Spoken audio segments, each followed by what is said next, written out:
quand j'étais enceinte de 8 mois, mon mari a demandé le divorce.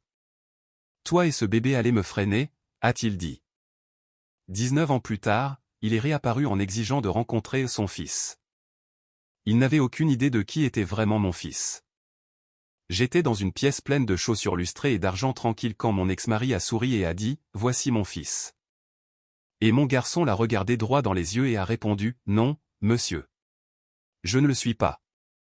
Les gens n'ont pas halté, pas à voix haute, mais on le sentait, comme si l'air avait légèrement changé, comme si quelque chose d'important venait de se fissurer. J'y viendrai, car ce moment n'a pas commencé là. Il a commencé 19 ans plus tôt, dans une cuisine qui sentait le café brûlé et la peur. J'étais enceinte de 8 mois quand Daniel a fait glisser les papiers du divorce sur notre table de cuisine. C'était un mardi. Je me souviens parce que le camion poubelle était passé tôt ce matin-là et que le bac était encore penché sur le trottoir. Je n'avais pas eu l'énergie de le ramener. La lumière du plafond bourdonnait faiblement au-dessus de nous. Ce bourdonnement fluorescent bon marché qu'on finit par ne plus entendre, jusqu'à ce que quelque chose comme ça rende tout à nouveau net. Daniel ne s'est pas assis. Il s'est tenu en face de moi comme s'il annonçait une nouvelle au travail. « Je ne peux pas faire ça, Carole », a-t-il dit d'une voix neutre. « J'ai une promotion en vue. J'ai des opportunités. Je ne vais pas gâcher ça. » Je l'ai regardé, une main posée sur mon ventre. Le bébé a bougé, lentement, lourdement. « Gâcher quoi ?» j'ai demandé. Il a expiré comme si j'étais celle qui était difficile. Un enfant, là, tout de suite. C'est un mauvais moment. Tu le sais. Je me souviens avoir pensé, mauvais moment, comme si nous parlions d'un rendez-vous chez le dentiste. Puis il a poussé les papiers plus près. J'ai déjà parlé à un avocat. Bien sûr qu'il l'avait fait. J'ai regardé la première page, mon nom tapé proprement, le sien déjà signé. Le stylo qu'il avait posé à côté était un de ces stylos bleus bon marché que nous achetions en gros. Je l'ai pris.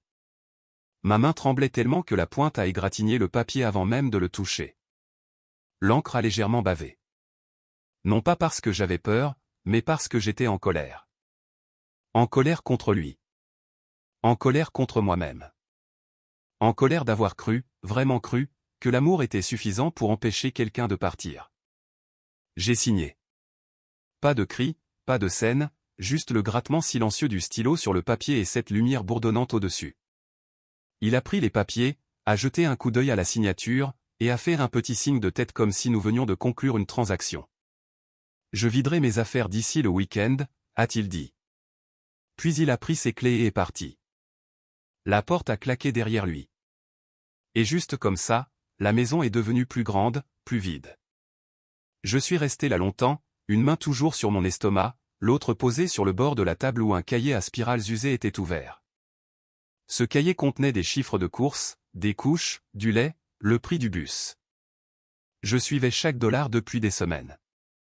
Je me souviens l'avoir regardé et avoir pensé, eh bien, ça vient de devenir plus difficile. J'ai accouché seul. Miami Valley Hospital. Tôt le matin, chambre froide, trop lumineuse. Une infirmière aux yeux gentils m'a demandé le nom du père pour le certificat de naissance.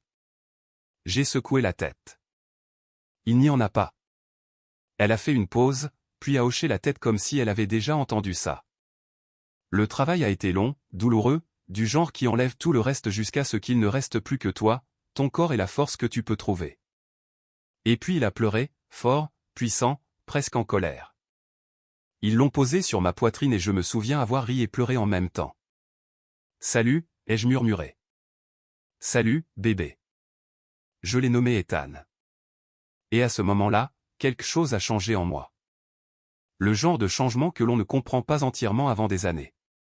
Je n'étais plus seul. Ces premiers mois furent un flou d'épuisement. Petit appartement de la Linden Avenue, 2e étage.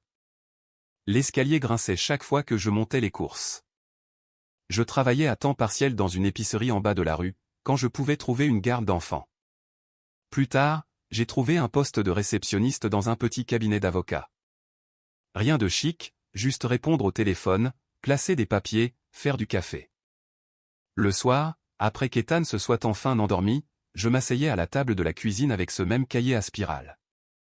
Je notais chaque dépense, couches, les materniser, loyer. Parfois, je restais juste à regarder les chiffres, essayant de les faire durer plus longtemps qu'ils ne le pouvaient. Le seul son dans cet appartement, la plupart des nuits, était le grattement de mon stylo et le bourdonnement du réfrigérateur. Je ne pleurais pas beaucoup. Je n'en avais pas le temps. Quand Ethan eut environ 8 ans, il est rentré un après-midi, plus silencieux que d'habitude. Il a posé son sac à dos. Il n'est pas allé directement au réfrigérateur comme il le faisait normalement. J'étais près de la cuisinière, remuant une casserole de macaroni en boîte. « Qu'est-ce qui ne va pas ?» ai-je demandé. Il a haussé les épaules. « Rien. » J'ai laissé passer 1 minute. Puis j'ai baissé le feu et me suis tourné vers lui. « Ethan. » Il a regardé le sol. « Un gamin à l'école a demandé où était mon père, a-t-il dit. Je n'ai pas su quoi dire. C'était ça. J'ai essuyé mes mains sur un torchon et je me suis approché. « Qu'est-ce que tu lui as dit ?» Il a encore haussé les épaules, plus faiblement cette fois. J'ai dit, je n'en ai pas besoin. Cela m'a frappé plus fort que tout ce que Daniel avait pu dire. Ethan a levé les yeux vers moi, ses yeux calmes. Je t'ai. C'est suffisant. J'ai souri.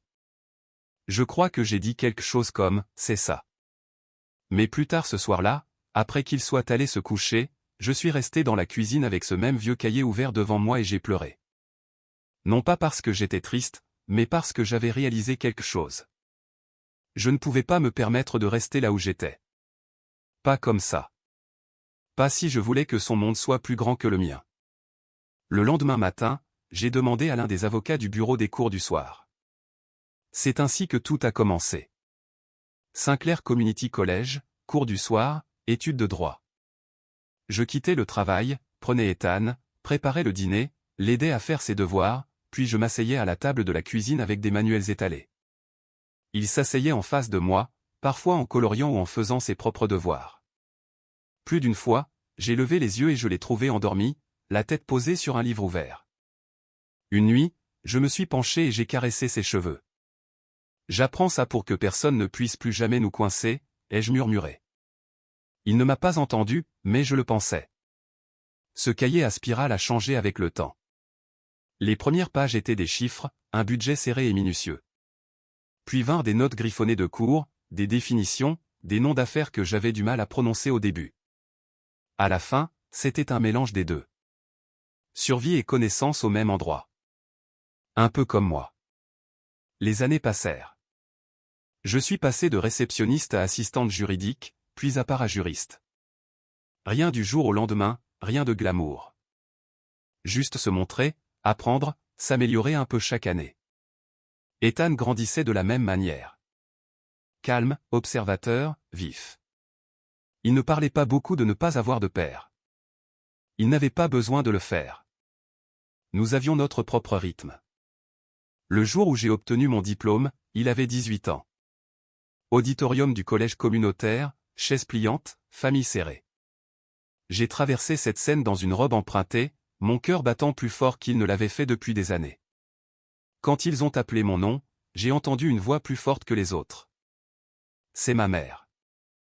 Je l'ai trouvée dans la foule, debout, applaudissant comme si je venais de gagner quelque chose d'important, portant une de mes vieilles chemises boutonnées dont les manches étaient maintenant un peu courtes pour lui. J'ai souri, non pas parce que j'avais l'impression d'avoir battu quoi que ce soit, mais parce que j'avais construit quelque chose. Je n'étais pas devenue forte parce que je détestais Daniel. La vérité est que je ne pensais plus beaucoup à lui après un certain temps. Je suis devenue forte parce que j'avais quelqu'un qui me regardait, quelqu'un qui apprenait de moi, et je voulais m'assurer que les leçons en valaient la peine. Je ne savais pas alors que 19 ans plus tard, Daniel reviendrait dans ma vie comme s'il avait tous les droits d'être là, et que le garçon qu'il avait abandonné n'était plus un garçon. 19 ans plus tard, ma vie ne ressemblait en rien à ce petit appartement de Linden Avenue. J'étais toujours à Dayton, je roulais toujours dans les mêmes rues, je m'arrêtais toujours au même crochet sur Wayne Avenue certains soirs. Mais je n'étais plus la même femme. Je travaillais dans un cabinet d'avocats de taille moyenne en centre-ville. Maintenant, rien de tape à accent Graveleuil, mais respecté. Un bâtiment en briques, des sols polis, le genre d'endroit où les gens parlaient un peu plus doucement et écoutaient un peu plus attentivement. Mon nom figurait sur des dossiers importants. Et pour la première fois depuis longtemps, mon carnet restait dans mon sac la plupart du temps. Je n'en avais plus besoin de la même manière. Ethan avait 21 ans, grand, plus grand que moi de 6 pouces maintenant. Épaules larges, yeux calmes, le genre de jeune homme en qui les gens faisaient instinctivement confiance après lui avoir parlé 5 minutes. Il avait obtenu son diplôme plus tôt, intelligent comme ça. Maintenant, il étudiait pour l'examen du barreau, travaillant à temps partiel dans le même cabinet en tant qu'associé junior sous supervision. Non pas parce que je l'avais fait entrer, mais parce qu'il l'avait mérité. Cette partie importait pour nous deux. Si vous m'aviez demandé à l'époque, j'aurais dit que ma vie était stable. Pas parfaite, pas facile, mais stable. Et à notre âge, la stabilité est une bénédiction. Le jour où Daniel est revenu, c'était un mercredi, en fin d'après-midi, vers 15h30. Je me souviens parce que je venais de me verser une tasse de café qui était restée trop longtemps sur la plaque chauffante. Il avait un goût de brûlé, mais je l'ai bu quand même. Une habitude. J'étais en train de parcourir une pile de dossiers clients quand je l'ai entendu. Des chaussures. Des pas fermes, délibérés sur le carrelage. Il y a une certaine façon de marcher que l'on entend dans un bureau. Confidente, expérimentée, comme quelqu'un qui s'attend à ce que les portes s'ouvrent. Je n'ai pas levé les yeux tout de suite. Carole, cette voix, ça ne m'a pas frappé comme un choc. C'est plutôt comme une reconnaissance. Quelque chose de vieux, rangé, soudainement ramené à la lumière. J'ai posé mon stylo. Puis j'ai levé les yeux. Daniel Whittaker se tenait devant mon bureau comme si le temps n'avait pas passé. Plus âgé, bien sûr, des rides autour des yeux, un peu de gris aux tempes, mais toujours bien mis. Un costume cher, des chaussures cirées, le genre d'homme qui avait fait exactement ce qu'il avait dit, couru après son avenir. Pendant une seconde, aucun de nous n'a parlé. Puis il a esquissé un petit sourire. « Tu as l'air bien », a-t-il dit. « Tu es retombé sur tes pieds. » J'ai failli rire. Pas à voix haute. Juste dans ma tête. 19 ans. Et c'était la première chose qu'il disait, comme s'il vérifiait un projet qui avait mieux tourné que prévu. Oui, ai-je dit simplement. Il a hoché la tête comme si cela lui confirmait quelque chose. J'ai toujours su que tu le ferais, a-t-il ajouté. Il y avait ça, ce ton. Pas tout à fait un compliment, pas tout à fait autre chose non plus. Je me suis légèrement penché en arrière dans ma chaise. Qu'est-ce que tu veux, Daniel? Pas de bavardage, pas de faux-semblants. Son sourire s'est un peu tendu. On va droit au but, alors. J'étais dans le coin, a-t-il dit. J'ai pensé m'arrêter. J'ai levé un sourcil. On ne s'arrête pas dans un cabinet d'avocat en centre-ville sans raison. Il m'a étudié une seconde, comme s'il recalculait.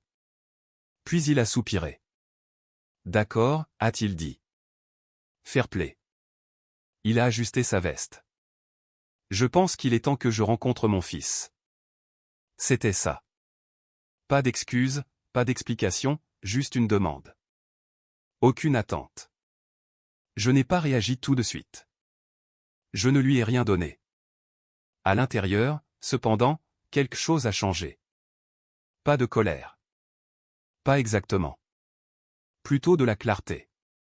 19 ans de silence. Pas de carte d'anniversaire, pas d'appel, pas de questions. Et maintenant, je pense qu'il est temps. J'ai croisé les mains sur le bureau. Pourquoi maintenant? Il a hésité. Juste une fraction de seconde. Puis il a haussé les épaules. J'ai réfléchi à des choses, à l'héritage, à la famille. Héritage. J'ai failli sourire à nouveau. Je l'ai observé attentivement.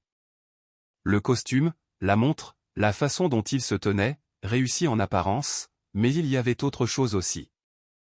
Une tension autour des yeux, une légère impatience sous le calme. Comme s'il avait besoin que cette conversation se déroule d'une certaine manière. Tu as réfléchi, j'ai répété. Il a hoché la tête. Je suis à un autre point de ma vie maintenant, a-t-il dit. Les choses changent. C'était ça. Pas d'amour, pas de regret, mais un besoin. Quel genre de changement, j'ai demandé. Il a hésité à nouveau. Cette fois plus longtemps. Les affaires changent, a-t-il dit finalement. Tu sais comment ça se passe. Je savais. Dans notre profession, les changements signifiaient généralement des problèmes. Des gros. Il s'est approché un peu plus de mon bureau. Je ne suis pas là pour causer des ennuis, Carole, a-t-il dit. Je veux juste le rencontrer. C'est tout. C'est tout. J'ai laissé le silence s'étirer. Dans le couloir dehors, quelqu'un a ri. Un téléphone a sonné. La vie continuait normalement. Mais à l'intérieur de ce bureau, c'était différent. Il pensait toujours qu'il contrôlait la situation. Il pensait toujours qu'il fixait les conditions. Ce n'est plus un enfant, ai-je dit finalement. Daniel a froncé légèrement les sourcils. Bien sûr que non. Il a quoi, 19, 20 ans? 21, ai-je dit. Quelque chose a traversé son visage. De la surprise. Peut-être un peu de calcul. 21, a-t-il répété. Waouh. Oui. Waouh. Il travaille ici, ai-je ajouté. Cela a attiré son attention. Ici, a-t-il dit. J'ai hoché la tête. Associé junior qui étudie pour l'examen du barreau. Alors, il m'a vraiment regardé. Pas le coup d'œil rapide d'avant. Un regard plus long, comme s'il voyait quelque chose de nouveau. C'est impressionnant, a-t-il dit. Cela semblait sincère.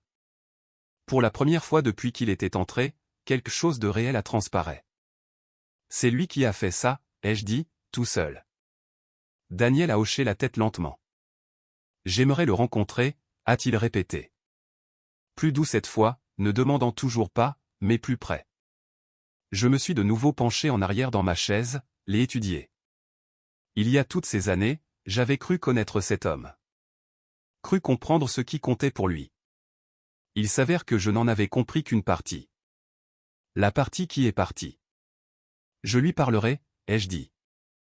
Daniel a laissé échapper un petit soupir. Bien, a-t-il dit. C'est bien. Il a fouillé dans sa poche. A sorti une carte de visite. L'a posée sur mon bureau. Je loge au Marriott en centre-ville, a-t-il dit. Il peut m'appeler ou nous pouvons organiser quelque chose. Je n'ai pas touché la carte. Je n'en avais pas besoin. Il a de nouveau redressé sa veste, a regardé autour du bureau. Tu t'en es bien sorti, a-t-il dit. J'ai croisé son regard. Toi aussi, ai-je répondu. Une autre pause. Puis il a hoché la tête une fois. Je te contacterai, a-t-il dit. Et juste comme ça, il s'est retourné, et sorti par où il était venu, confiant, maître de lui, comme s'il venait de régler une autre affaire. Je suis resté assise un long moment après son départ. La pièce semblait plus calme maintenant. Même le bourdonnement de la ventilation semblait plus fort. J'ai regardé la carte de visite sur mon bureau. Je ne l'ai pas prise. Je ne l'ai pas jetée non plus. Je l'ai juste laissée là. Ce soir-là, j'ai trouvé Ethan dans la cuisine à la maison, appuyé contre le comptoir, feuilletant un épais livre de préparation au barreau. Au même endroit où il faisait ses devoirs quand il était enfant. Un livre différent, la même concentration. Tu es rentré tôt, a-t-il dit sans lever les yeux. Après-midi tranquille, ai-je répondu. J'ai posé mon sac. Le vieux cahier à spirale était à l'intérieur, glissé entre des dossiers. Je le portais encore parfois. Je ne l'utilisais pas toujours. Mais j'aimais savoir qu'il était là. Ethan a fermé le livre, m'a regardé. Qu'est-ce qui se passe, a-t-il demandé. Il savait toujours. Peu importe la petitesse de la chose. Il savait, c'est tout. Je me suis appuyé sur le comptoir en face de lui. J'ai pris une inspiration. Ton père est passé aujourd'hui, ai-je dit. Pas de préambule, pas d'atterrissage en douceur, juste la vérité. Ethan n'a pas réagi comme la plupart des gens s'y attendent, pas de choc, pas de colère, juste du calme. Il a hoché la tête une fois. D'accord, a-t-il dit. C'était tout. Il veut te rencontrer, ai-je ajouté. Ethan a soutenu mon regard. Tu veux que je le fasse, a-t-il demandé. Simple, direct. Pas de drame. J'ai secoué la tête lentement. Ce n'est pas ce que je veux, ai-je dit. C'est ta décision. Il m'a étudié une seconde. Assez longtemps pour que je sache qu'il y réfléchissait vraiment. Pourquoi maintenant, a-t-il demandé. J'ai haussé les épaules. On dirait qu'il a besoin de quelque chose, ai-je dit. La bouche d'Ethan a légèrement tressailli. Oui, a-t-il dit. Ça correspond. Nous sommes restés là dans la cuisine. La même pièce où j'avais eu une conversation très différente il y a des années. Celle-ci semblait plus stable, plus forte. Ethan a quitté le comptoir, s'est dirigé vers l'évier. Il a fait couler de l'eau, puis l'a coupé de nouveau, pensif. Est-ce qu'il sait quelque chose sur moi, a-t-il demandé. Non, ai-je dit. Pas vraiment. Ethan a hoché la tête. Bien, a-t-il dit doucement. Il s'est tourné vers moi. Alors je le rencontrerai, a-t-il dit. Je l'ai regardé attentivement. Es-tu sûr? Il a esquissé un petit sourire calme. Oui, a-t-il dit. Je pense que je devrais. Il n'y avait pas de colère dans sa voix. Pas de précipitation. Juste de la certitude, j'ai hoché la tête. D'accord, ai-je dit. Il a repris son livre, l'a ouvert comme si la conversation reprenait déjà sa place. Je suis resté là un instant de plus, à le regarder, l'homme qu'il était devenu, l'homme que Daniel n'avait jamais connu. Et pour la première fois depuis cet après-midi, je me suis permis un petit sourire. Non pas parce que je faisais confiance à ce qui allait arriver, mais parce que je savais une chose avec certitude. Daniel n'avait aucune idée de la personne qu'il allait rencontrer. Le lendemain matin, je suis arrivé au bureau plus tôt que d'habitude. Le centre-ville de Dayton se réveillait encore. Quelques personnes en long manteau se pressaient vers le tribunal. De la vapeur s'élevait des bouches d'égout. Cette lumière grise de l'Ohio qui fait paraître chaque bâtiment un peu plus vieux qu'il ne l'est. Je me suis garé dans le garage en face du cabinet, j'ai pris mon sac et je suis resté là une seconde avant d'entrer. Mon estomac était serré. Pas de panique, pas de peur. Exactement. Juste cette vieille sensation familière de se préparer. On pourrait penser qu'après 19 ans, un homme n'aurait plus le pouvoir de vous troubler. Mais c'est ce que les gens ne comprennent pas toujours.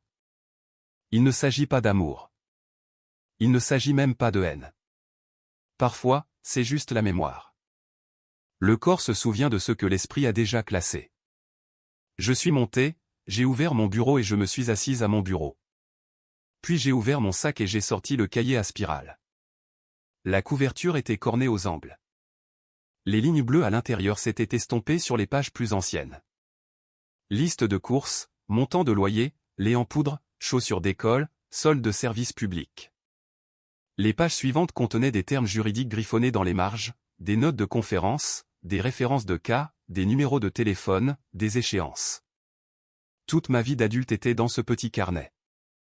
J'ai passé mon pouce le long du bord du papier et je l'ai refermé. Puis je l'ai posé dans le tiroir du haut. Le travail d'abord. À 10h30, le cabinet était en pleine effervescence. Téléphone qui sonne, imprimante qui tourne, la zone de réception se remplissant et se vidant par petites vagues. J'avais 3 appels clients avant le déjeuner et un projet de motion à revoir avant midi. Le travail aidait. Le travail aidait toujours. À 11h15, Ethan est passé à mon bureau, tenant un café d'une main et un dossier de l'autre. Offrande de paix, a-t-il dit en posant la tasse. Je l'ai regardé. Tu y as mis de la crème, un sachet, a-t-il dit. De rien. J'ai souri un peu. Il s'est appuyé contre l'encadrement de la porte, cravate marine, chemise blanche, manches boutonnées. Il lui ressemblait tellement maintenant que parfois, je devais me rappeler que je regardais le même petit garçon qui traînait sa couverture dans la cuisine et se recroquevillait sous la table pendant que j'étudiais. Tu as bien dormi, a-t-il demandé. Un peu. Il a hoché la tête comme s'il savait déjà que cela signifiait non. Puis il a levé le dossier qu'il tenait à la main. Marcia veut que ce soit révisé avant 1 heure. Elle a aussi dit que si M. Culvin envoyait un autre courriel passif-agressif, elle prendrait sa retraite. J'ai ri. Cette femme menace de prendre sa retraite chaque printemps depuis 2017. C'est vrai, a-t-il dit, mais cette fois, elle a utilisé des majuscules. Il m'a tendu le dossier. Je l'ai pris, Mais je ne l'ai pas ouvert tout de suite, il l'a remarqué. Ses yeux se sont posés sur mon visage, un peu plus sérieux maintenant. Tu n'as pas à t'inquiéter pour moi, a-t-il dit doucement. Je l'ai regardé. Je sais. Et toi? Cela m'a fait sourire pour de vrai. Un peu, ai-je admis. Il est entré plus avant dans la pièce et a baissé la voix. Maman. J'ai attendu. Il a soutenu mon regard une seconde et a dit, je sais qui il est. Je n'ai pas répondu tout de suite. Il n'avait pas fini. Et je sais ce que tu as fait. Il a dit, tu n'as pas à tout m'expliquer. Cela m'a touché plus profondément que je ne m'y attendais parce que j'avais passé des années à m'assurer qu'il ne porte jamais le poids de ma douleur. Qu'il ne se sente jamais responsable des choix de son père. Je m'étais dit que le protéger signifiait laisser certaines choses non dites. Mais en me tenant là, à écouter cet homme adulte parler d'une voix calme et posée, j'ai réalisé qu'il avait vu plus que je ne l'avais jamais cru. Pas chaque fait, mais la vérité. Les longues nuits, le sacrifice, la façon dont j'avais traversé des choses sous lesquelles j'aurais craqué si je n'avais porté que moi-même. J'ai dégluti et j'ai hoché la tête une fois. D'accord, ai-je dit. Il m'a fait un petit sourire. Puis il a tapoté le dossier que j'avais à la main. Lis la page 6 d'abord. L'avocat adverse a enterré le meilleur passage. Et juste comme ça, il est revenu en mode travail. Il s'est retourné, a descendu le couloir et je suis resté là un instant, regardant l'embrasure de la porte après son départ. Non pas que j'étais ému, exactement. Juste reconnaissante. Profondément, silencieusement, pleinement reconnaissante. Daniel a appelé à 14h07 cet après-midi-là. J'ai laissé sonner 2 fois avant de décrocher. Carole. Sa voix sonnait chaude, désinvolte, comme si nous étions d'anciens collègues qui avaient déjeuné 1 ou 2 fois. J'ai parlé à Ethan, ai-je dit. Et il a accepté de vous rencontrer. Une pause. Puis, bien. Il avait l'air soulagé. Plus soulagé qu'il ne l'avait probablement voulu. Nous avons un cocktail client vendredi soir, ai-je dit. Au bâtiment Schuster, beaucoup de cabinets locaux, des hommes d'affaires, quelques juges, des membres du conseil d'administration. Ethan sera là. Daniel est resté silencieux pendant une demi-seconde de trop. Ça semble public. Ça l'est. Je pensais à un dîner, quelque chose de privé. Je me suis penché en arrière dans ma chaise. Je ne l'étais pas. Silence, puis un soupir bas. Carole, j'essaie de renouer avec mon fils, pas d'organiser un événement. Non, j'ai pensé que tu essayais de contrôler le cadre. À voix haute, j'ai dit, alors ne le traite pas comme une négociation. Présente-toi ou non. Une autre pause. Je l'ai presque entendu recalculer. D'accord, a-t-il dit. Vendredi, 19h. Je serai là. J'ai raccroché la première. Vendredi arriva, froid et clair. Le genre de soirée de l'Ohio où l'air vous mord le visage dès que vous mettez le pied dehors, mais le ciel est si pur qu'il semble presque poli. Je suis rentré un peu après 17h, 2 armoires en érable massif pour lesquelles j'avais économisé des années afin de les remplacer, des planchers en bois dur qui grinçaient dans le couloir, quelle que soit la saison. Rien de sophistiqué, mais tout ce qu'il y avait à l'intérieur avait été choisi, réparé, payé ou protégé par moi. Ethan était déjà là, nouant sa cravate devant le miroir du hall d'entrée. Il avait échangé sa chemise de bureau contre un costume anthracite. Des lignes épurées, une bonne coupe, simple, pas besoin de se montrer. Il m'a regardé dans le miroir. « Tu es nerveuse ?» a-t-il demandé. J'étais à mi-chemin des escaliers, mes talons dans une main et ma housse à vêtements dans l'autre. « Tu le es ?» Il a réfléchi. « Non » a-t-il dit, curieux, peut-être. Cela avait du sens. Je suis monté et j'ai enfilé une robe vert foncé que j'avais portée à 2 collectes de fonds et à un dîner de retraite. Rien de spectaculaire, juste assez bien ajustée pour me faire me tenir plus droite quand je la mettais. J'ai attaché une paire de petites boucles d'oreilles en perles, je me suis regardé dans le miroir et j'ai pensé, eh bien, tu es toujours présentable. Daniel dirait probablement quelque chose à ce sujet. C'était sa manière. Un compliment qui le plaçait en quelque sorte au-dessus de vous. J'ai glissé le cahier à spirale dans mon sac avant de descendre. Non pas parce que j'en avais besoin, mais parce que je voulais l'avoir avec moi. Le cocktail était organisé dans l'une des salles de réception rénovées du complexe Schuster Center. Au plafond, lumière chaude, pierre polie au sol, verre à vin, amuse-gueule, homme en costume bleu marine parlant de contrats et d'exposition fiscale.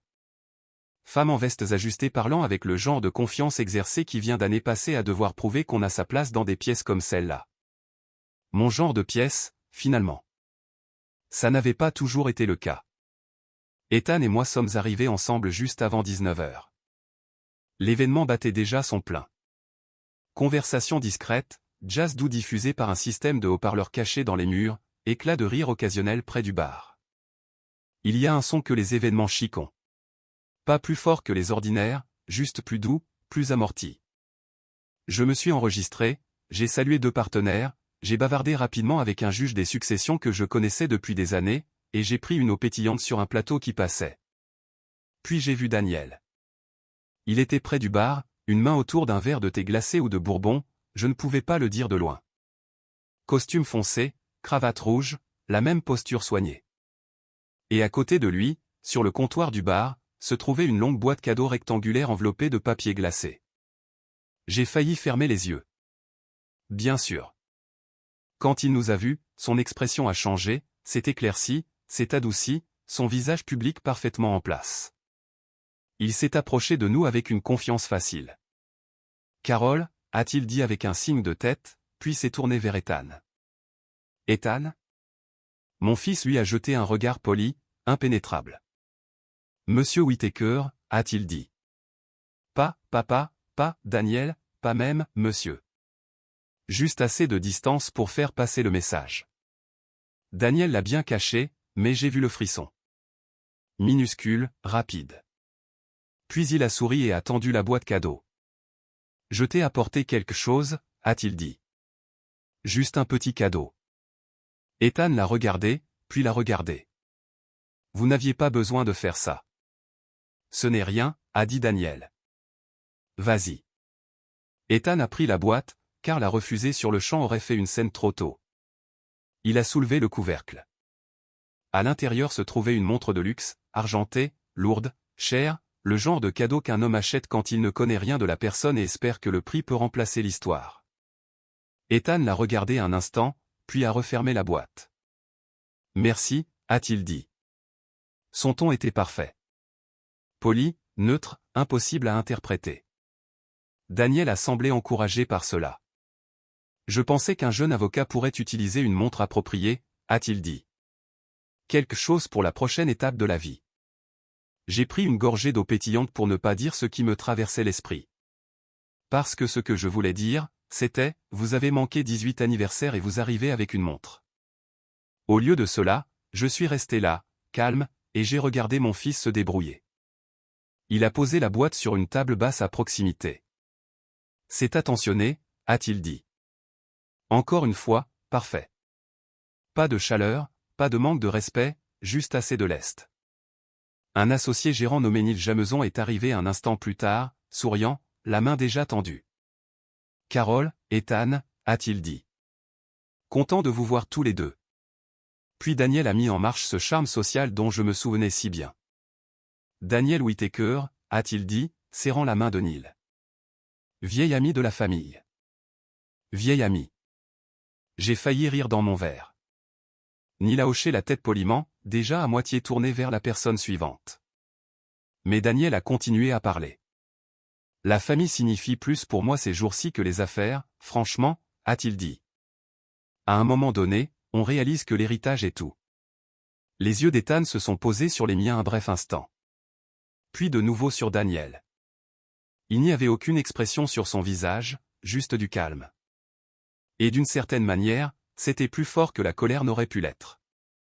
J'ai entendu le cliquetis doux de la glace dans le verre de Daniel alors qu'il le levait. Dans la pause qui a suivi, personne n'a ri. Personne n'a été d'accord. La phrase est restée suspendue, mince et fausse. Puis Neil a hoché la tête une fois, s'est excusé et s'est éloigné. Daniel n'a pas semblé remarquer la froideur. Il a posé une main près de l'épaule d'Ethan, sans le toucher exactement, mais assez près pour suggérer une familiarité. « Nous avons beaucoup à rattraper » a-t-il dit. « Peut-être qu'après ça, nous irons dîner. » juste nous. Ethan l'a regardé calmement. Peut-être, a-t-il dit, ce seul mot contenait si peu de promesses que je l'ai presque admiré. Pendant les 20 minutes suivantes, Daniel a travaillé la pièce. C'était la meilleure façon de le décrire. Il saluait les gens, citait des noms, faisait référence à des mandats d'administrateur, prononçait de petits discours polis sur le devoir civique et l'éthique des affaires. Il était bon à ça, il l'avait toujours été. Si on ne le connaissait pas, on aurait pu penser qu'il était solide, fiable, le genre d'homme qui donnait généreusement, encadrait les jeunes professionnels et se souvenait du nom de la femme de tout le monde. C'était le danger des hommes comme Daniel. Ils n'avaient pas l'air cruels. Ils avaient l'air compétents. À 19h42, j'ai vu le changement. Un groupe de personnes s'était formé près du centre de la pièce. Des associés, quelques clients, 2 membres d'un conseil d'administration d'une organisation à but non lucratif, et un journaliste économique local qui réussissait toujours à trouver ces événements. Daniel était au milieu d'eux, souriant, parlant un peu plus fort maintenant. Et puis il a fait exactement ce que j'avais à moitié anticipé et que je n'arrivais toujours pas à croire. Il a tendu le bras vers Ethan et a dit assez clairement pour que le groupe l'entende, « Je veux que vous rencontriez tous mon fils. » Tout dans la pièce a semblé ralentir, sans s'arrêter, juste se rétrécir. J'ai senti mon pouls battre dans ma gorge. C'était ça. C'était le moment qu'il pensait couronnerait sa gloire. Ce qu'il ne comprenait pas, c'est que le garçon qu'il avait abandonné était devenu un homme qui connaissait la différence entre être revendiqué et être mérité. Et Daniel était sur le point de l'apprendre en public. Je n'ai pas bougé. Je ne me suis pas précipité.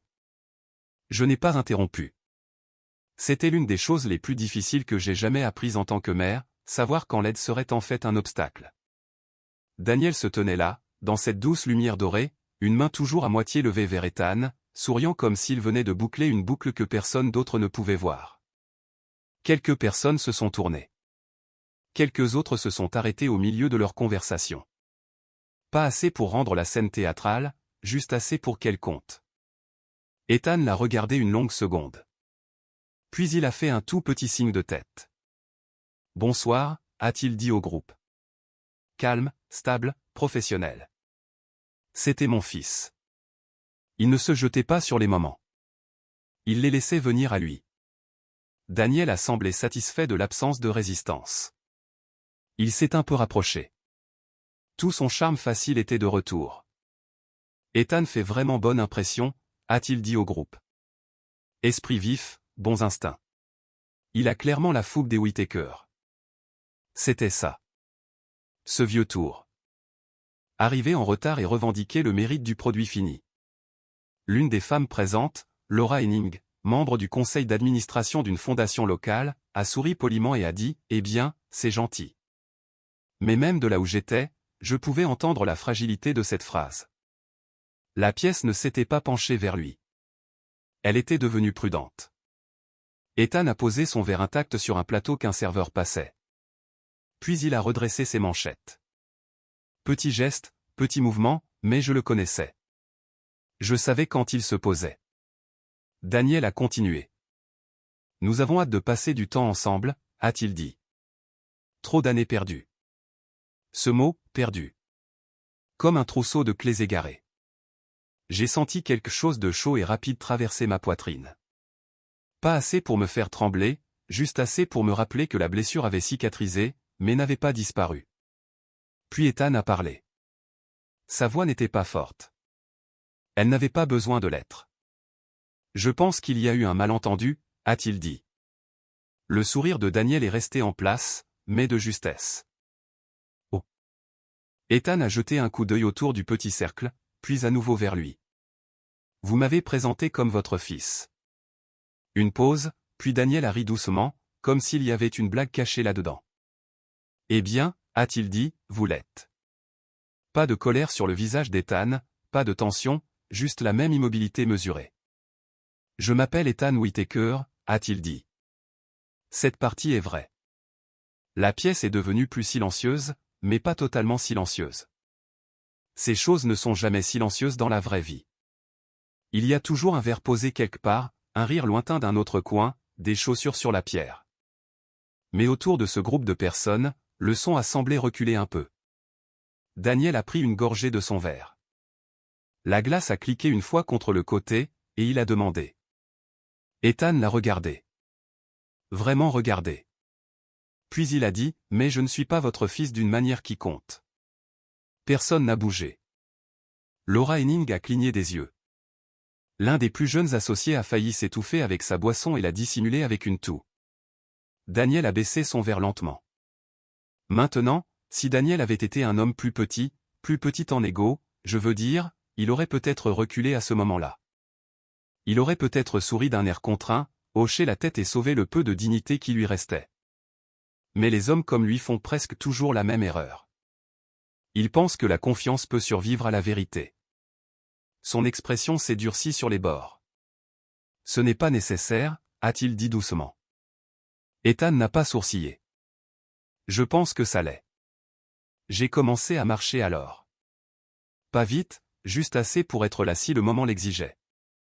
Mes talons résonnaient clairement et mesurément sur le sol en pierre. Pas dramatique, juste présente.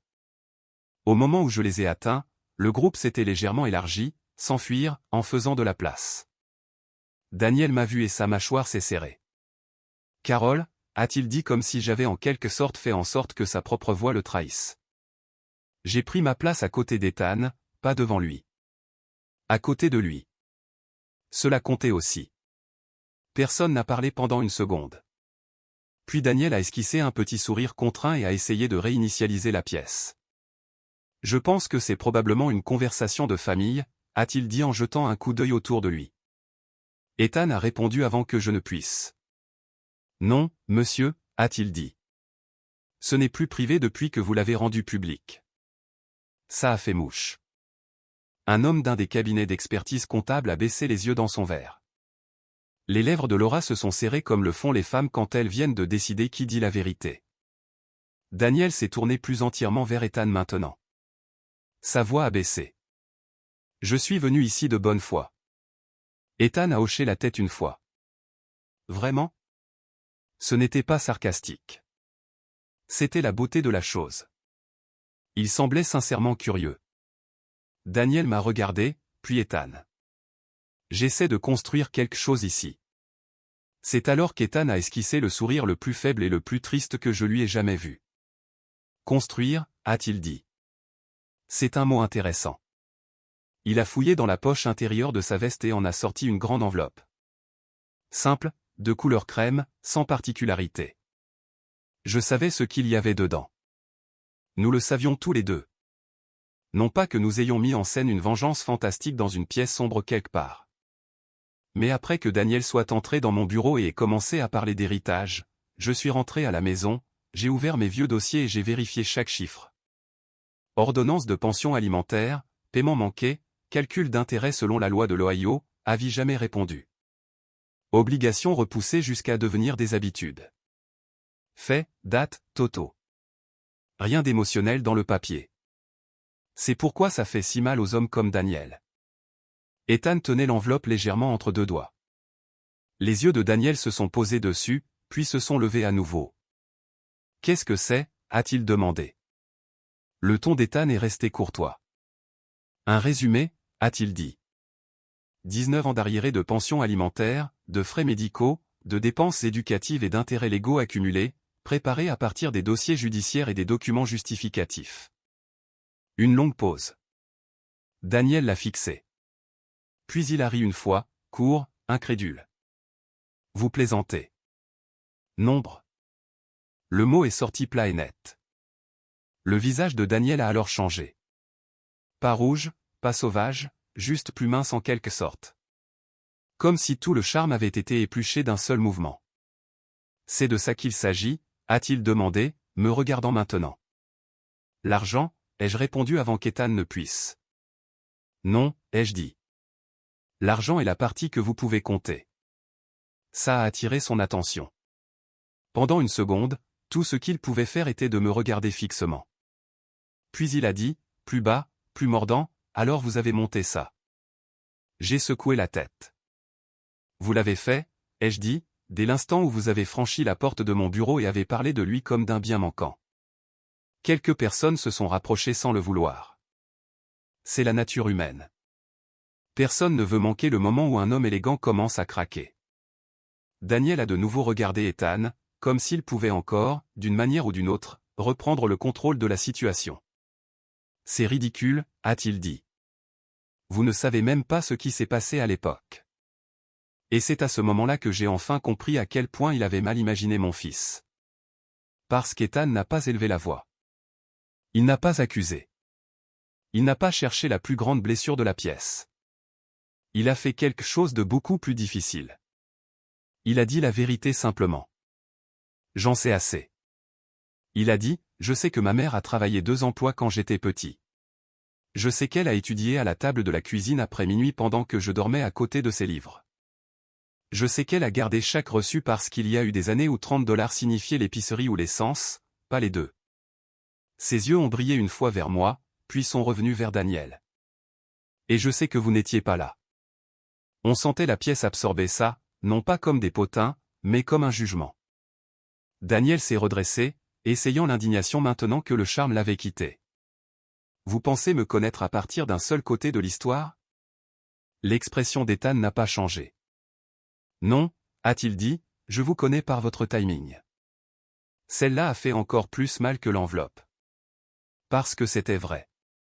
Tout le monde là-bas pouvait le voir. 19 ans de rien.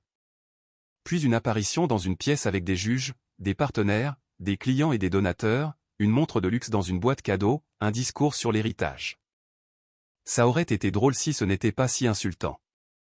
Daniel a jeté un coup d'œil autour de lui, puis a peut-être réalisé pour la première fois combien Dieu était braqué sur lui.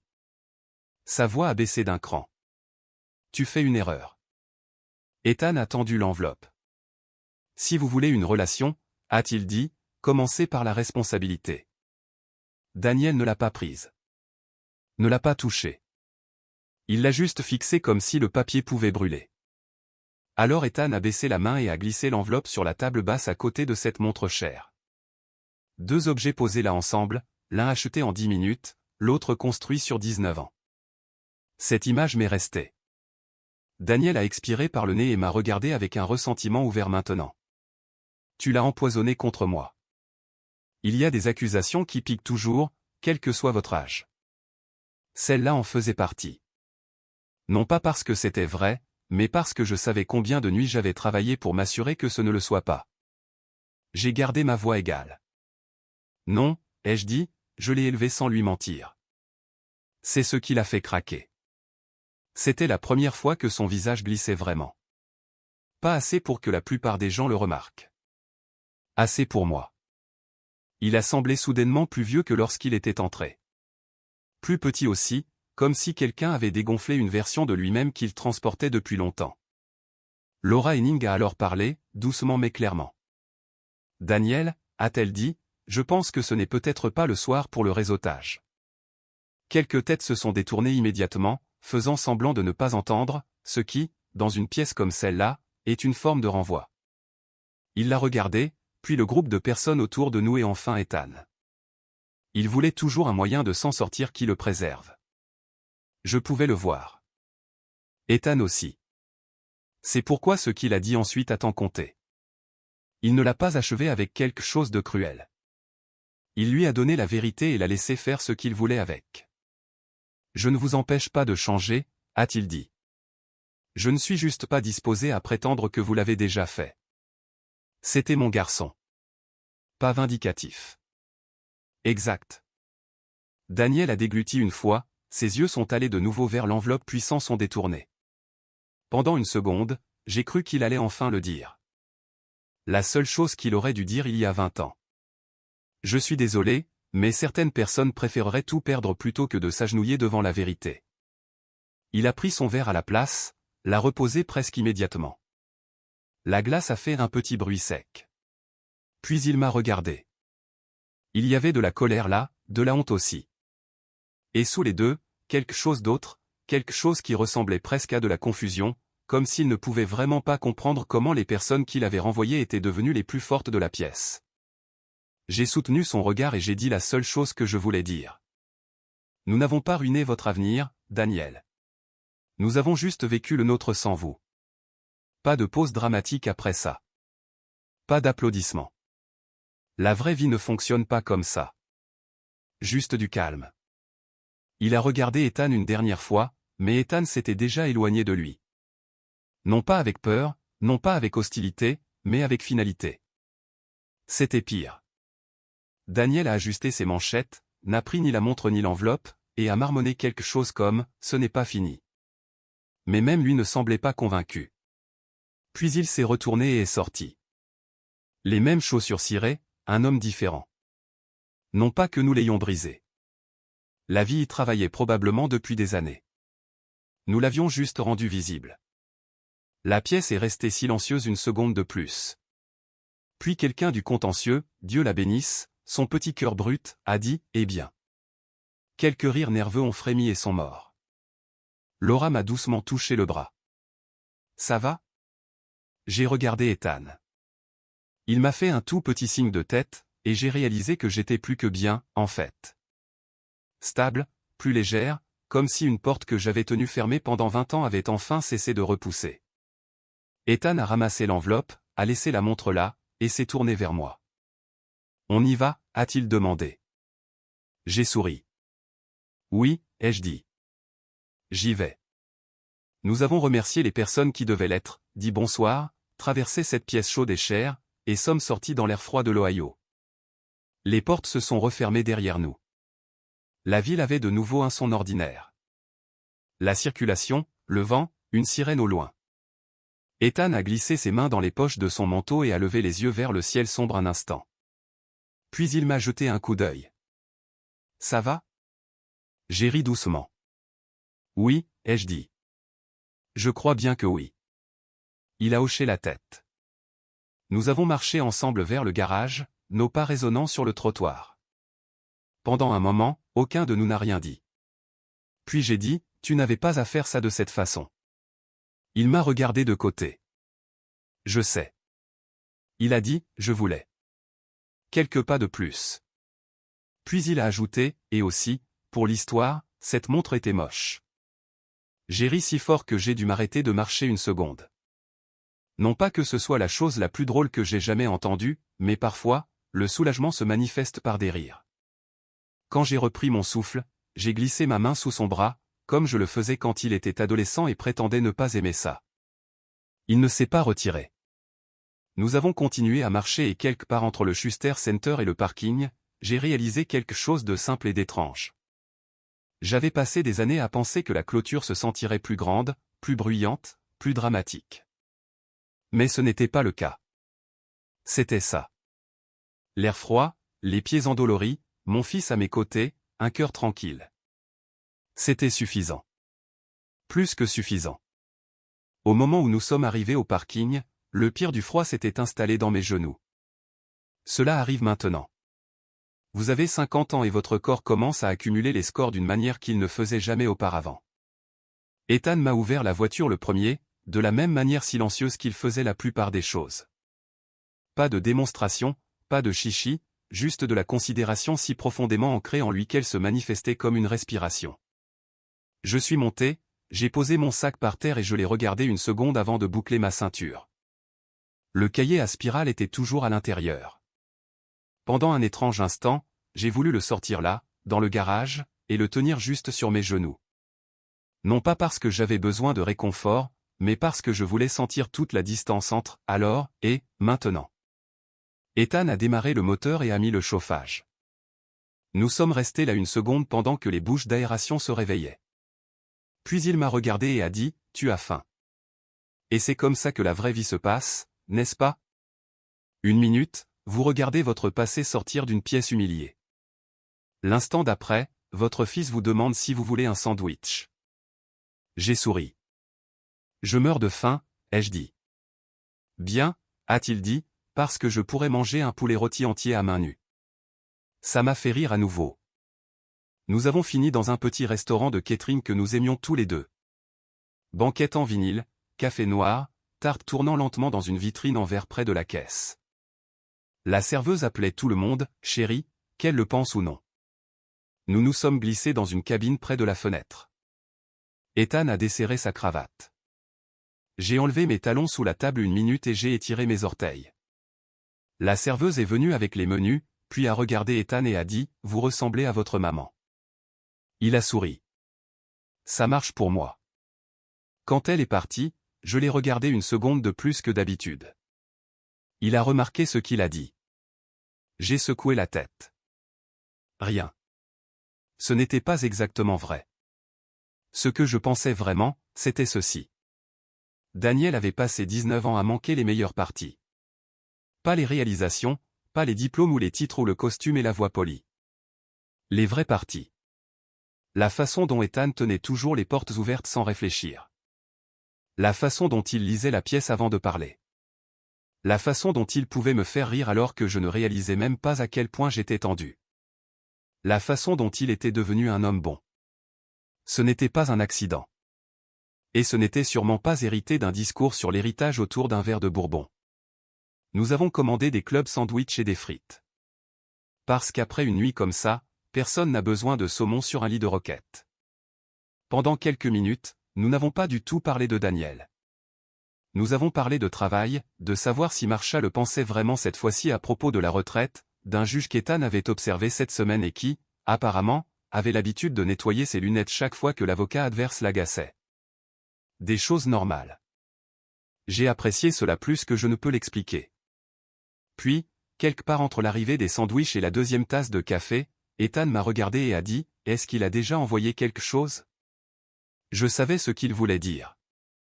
Une fois, ai-je dit, une carte d'anniversaire quand tu avais 3 ans, pas d'argent dedans, pas de mots à part son nom. Ethan a hoché la tête. Ça aussi, ça colle. J'ai souri faiblement. Tu dis ça souvent. Parce qu'apparemment l'homme est extrêmement constant. Ça m'a eu. J'ai ri dans mon café. Puis nous nous sommes tus tous les deux. Pas gêné, juste pensif. Finalement, il a dit, je n'étais pas en colère ce soir. J'ai levé les yeux. Non. Il a secoué la tête. Pas vraiment. Je pensais que je le serais, mais surtout, il a cherché le mot. Surtout, j'avais juste pitié de lui. Cela m'a un peu surprise. Non pas parce que c'était doux, mais parce que c'était vrai. Je me suis assise en arrière et j'ai étudié son visage. Il avait l'air fatigué maintenant, l'adrénaline disparue, plus jeune en quelque sorte sans tout ce contrôle appliqué. Pourquoi, ai-je demandé. Il a haussé les épaules. Parce qu'il est entré dans cette pièce en pensant qu'il pouvait revendiquer quelque chose qu'il n'avait jamais construit. C'est triste. J'ai laissé cela s'installer entre nous. Puis j'ai hoché la tête. Oui, ai-je dit. Ça l'est. Il a pris une bouchée de son sandwich, a mâché, a avalé.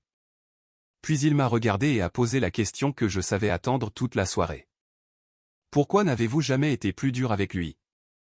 Je n'ai pas répondu tout de suite. La serveuse est venue nous resservir du café. Quelqu'un a laissé tomber des couverts dans la cuisine. Une chanson country fredonnait doucement d'un haut-parleur quelque part près du présentoir à tarte. J'ai enroulé mes 2 mains autour de la tasse et j'ai dit, j'étais fatigué. Ethan a écouté. Quand tu étais petite, chaque heure comptait.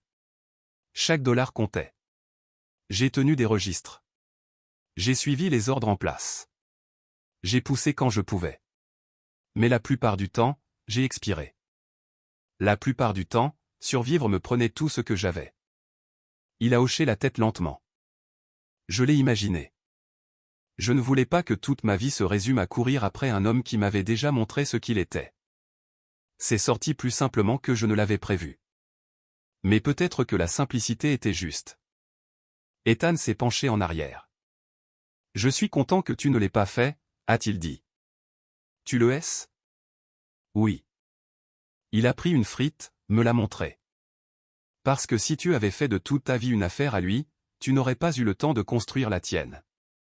Parfois, vos enfants disent quelque chose de si simple et de si juste que vous vous demandez pourquoi vous avez passé des années à essayer de leur expliquer la vie. J'ai souri. C'est horriblement sage.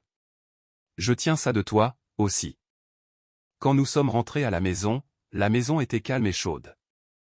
J'ai enfilé un pyjama en flanelle et un de mes vieux sweatshirts de l'université de Dayton, je me suis lavé le visage et je suis resté un instant dans la salle de bain à me regarder dans le miroir. Le maquillage était parti. Les boucles d'oreilles étaient sur le comptoir. Mes cheveux étaient tombés à plat après la soirée. J'avais l'air fatigué, mais je me ressemblais aussi. Plus de performance, plus de salles pleines de monde, plus de postures soignées, juste moi. Je suis descendu et j'ai trouvé Ethan dans la cuisine, se servant un verre d'eau. La boîte cadeau de la montre était posée sur le comptoir. Je l'ai fixée. « Tu l'as ramenée ?» ai-je demandé. Il a regardé par-dessus son épaule. Oh, il a haussé les épaules. Oui, elle était sur la table à côté de l'enveloppe. J'ai pensé que si je la laissais là, quelqu'un la volerait. Je me suis approché et j'ai rouvert la boîte. La montre brillait sous la lumière de la cuisine. Chère, froide, insignifiante. Ethan a pris une gorgée d'eau. Qu'est-ce que je devrais en faire? J'ai refermé le couvercle. Vends-la, ai-je dit. Mets l'argent de côté pour ton prêt de préparation au barreau. Il a souri. Ça, a-t-il dit, c'est poétique. J'ai pointé mon doigt vers lui. Ne deviens pas littéraire avec moi. Je suis trop fatigué. Il a ri. Puis son visage s'est un peu adouci. Maman. Je l'ai regardé. Tu vas vraiment bien? C'était ça encore. Cette question posée plus honnêtement à minuit dans une cuisine qu'elle ne l'avait été sous des lustres 2 heures plus tôt. J'y ai réfléchi. Vraiment réfléchi. Puis j'ai hoché la tête. Oui, ai-je dit. Je le suis. Il m'a étudié un instant de plus, puis a semblé satisfait. Bien, a-t-il dit. Je vais me coucher. En passant près de moi, il m'a touché l'épaule. Rapide, naturel, le genre de toucher qu'on n'oublie pas parce qu'il n'essaie pas d'être mémorable. Puis il est monté. Je suis resté dans la cuisine. La maison a grincé une fois quand le chauffage s'est mis en marche. Et finalement, après tout le bruit, les souvenirs et la tension de ces derniers jours, j'ai sorti le cahier à spirale de mon sac. Je me suis assise à la table et je l'ai ouvert. La première page contenait encore une liste de courses d'il y a 20 ans. Lait, pain, couche, œufs. Mon écriture semblait plus jeune alors, plus serrée, plus attentive. J'ai tourné les pages lentement. Billets de bus, factures d'électricité, les maternisés. Puis plus tard, des notes de chapitre, des définitions juridiques, des délais de tribunal, des listes de tâches à moitié terminées, le rendez-vous chez le dentiste d'Ethan, un rappel d'acheter du carton d'affichage pour un projet d'histoire de 6e année, des chiffres de scolarité. Une note à moi-même qui disait juste « Continue ». Celle-là m'a touché. Non pas d'une manière dramatique, avec des larmes coulant sur mon visage. Juste tranquillement, parce que je me souvenais de la femme qui l'avait écrite. Elle avait peur, était ruinée, solitaire, en colère d'une manière qu'elle avait à peine le temps de ressentir. Mais elle a continué quand même. Et cette femme assise sous une lumière de cuisine bourdonnante avec un enfant endormi dans la pièce d'à côté n'avait aucune idée de ce qui l'attendait. Elle ne savait pas qu'elle deviendrait bonne dans son travail. Elle ne savait pas que son fils grandirait pour devenir quelqu'un de stable et de gentil. Elle ne savait pas qu'un jour l'homme qui était parti reviendrait et ne trouverait plus de place pour lui-même. Elle ne savait que ce qui était devant elle. La prochaine facture, le prochain cours, le lendemain matin. C'était suffisant. J'ai fermé le cahier et j'ai posé ma main sur la couverture. Puis j'ai ri doucement à moi-même. Parce qu'après toutes ces années à compter, ce qui importait le plus n'avait jamais tenu sur une page. Ni la dignité, ni la paix, ni le genre d'amour qui se construit au quotidien, dans de petits choix et des nuits fatiguées où l'on fait quand même ce qu'il faut. Daniel pensait que le succès était quelque chose que l'on affichait. J'ai appris que c'était quelque chose que l'on vivait. Et Ethan. Eh bien, Ethan en était la preuve la plus claire que je puisse imaginer. Daniel a repris contact une fois après cela. Un courriel court, rigide, demandant de poursuivre la discussion dans un cadre plus approprié. Je l'ai fixé pendant environ 10 secondes, puis je l'ai transféré dans mon dossier personnel et je n'ai jamais répondu. L'affaire juridique se déroulerait comme elle devait se dérouler, par l'intermédiaire d'avocats, par le biais de documents, par le même système auquel il avait fait confiance quand il le protégeait et qu'il ignorait quand il exigeait quelque chose en retour. Mais moi, j'en avais fini. Non pas d'une manière dramatique, façon terre brûlée, juste fini. C'est peut-être le sentiment le plus satisfaisant au monde, une fois qu'on l'a mérité. Arrêtez de porter ce qui ne vous appartient plus. Arrêtez de répéter de vieilles conversations. Arrêtez de souhaiter que quelqu'un ait été meilleur. Je ne lui ai pas pardonné cette semaine-là. Je ne suis pas soudainement devenue une de ces femmes qui disent que tout arrive pour une raison. Certaines choses arrivent parce que quelqu'un est égoïste. Certains dommages sont juste des dommages. Mais tous les dégâts n'ont pas le dernier mot. Cette partie est importante parce que je sais qu'il y a des femmes qui écoutent ceci. Des femmes qui ont été abandonnées, rejetées, sous-estimées, coupées ou forcées de construire à deux mains ce qui aurait dû être porté par quatre. Et si c'est vous, alors vous savez déjà que cette histoire ne parle pas vraiment d'un homme suffisant qui se fait humilier en public. Il s'agit de ce qui vient après l'abandon. Il s'agit de la personne que vous devenez pendant que personne n'applaudit. Il s'agit des années privées qui rendent le moment public possible. C'est la partie que les gens manquent quand ils nous regardent. Ils voient le calme, la compétence, la version achevée. Ils ne voient pas les macaronis en boîte, le bus en retard, les stylos bon marché, les nuits où vous êtes resté assise à la table de la cuisine à essayer de faire en sorte que les chiffres se comportent. Ils n'entendent pas le réfrigérateur ronronner à 1h du matin pendant que vous essayez de survivre une semaine de plus. Mais c'est là que votre vie se construit. Pas dans la vengeance, dans la reconstruction. Et si la vengeance vient, elle ne ressemble généralement pas à ce que les gens attendent. Elle n'est pas bruyante. Elle n'est pas sauvage. Elle n'est même pas particulièrement glamour. Parfois, c'est juste ça. L'homme qui est parti revient en s'attendant à trouver la ruine et découvre qu'il est la seule chose qui ne convient plus. Ce fut ma vengeance. Ne pas blesser Daniel, mais le dépasser complètement. Quelques jours plus tard, Ethan est passé après le travail avec des plats à emporter de notre endroit préféré sur Smithville Road. Il a posé le sac sur le comptoir et a dit « Je t'ai apporté le lo-mein que tu aimes. » Je l'ai pris de ses mains et j'ai souri. « C'est ça l'amour, ai-je dit. »« Je sais, » a-t-il dit. Puis il a montré le vieux cahier qui était posé sur le comptoir parce que je ne l'avais pas encore rangé. « Tu gardes toujours ce truc ?»« Je ne sais pas, » ai-je dit honnêtement. Il l'a pris, a feuilleté quelques pages, puis me l'a rendu soigneusement. « Tu devrais, » a-t-il dit. C'est une preuve. Preuve de quoi? Il m'a regardé comme si la réponse était évidente. Que nous n'avons jamais été ce qu'il pensait que nous étions. J'ai dégluti la boule qui s'est levée si soudainement qu'elle m'a surprise. Puis j'ai hoché la tête. Oui, ai-je dit, peut-être que je le ferai. Nous avons mangé le lo-mein à la table de la cuisine. Nous avons parlé du travail, de l'examen du barreau, de savoir si les Browns allaient encore décevoir tout le monde. Des choses ordinaires, de bonnes choses. Et assise là en face de mon fils, j'ai compris quelque chose. J'aurais aimé pouvoir revenir en arrière et le dire à cette version plus jeune de moi-même. Tu n'auras pas toujours aussi peur. Tu ne te sentiras pas toujours aussi seul. Un jour, la vie que tu construis te soutiendra. Un jour, l'enfant dont tu t'inquiètes se tiendra à tes côtés. Un jour, le passé frappera à ta porte et découvrira qu'il n'a plus la clé. Cela n'efface pas ce qui s'est passé, mais cela change sa signification. Si tu as déjà dû reconstruire ta vie pièce par pièce, alors tu sais que la force a rarement l'air dramatique quand tu la vis. Parfois, cela ressemble juste à se relever le lendemain. Si cette histoire vous a marqué, j'espère que vous la partagerez avec quelqu'un qui en a besoin et que vous resterez avec moi pour la prochaine. Merci de m'avoir écouté.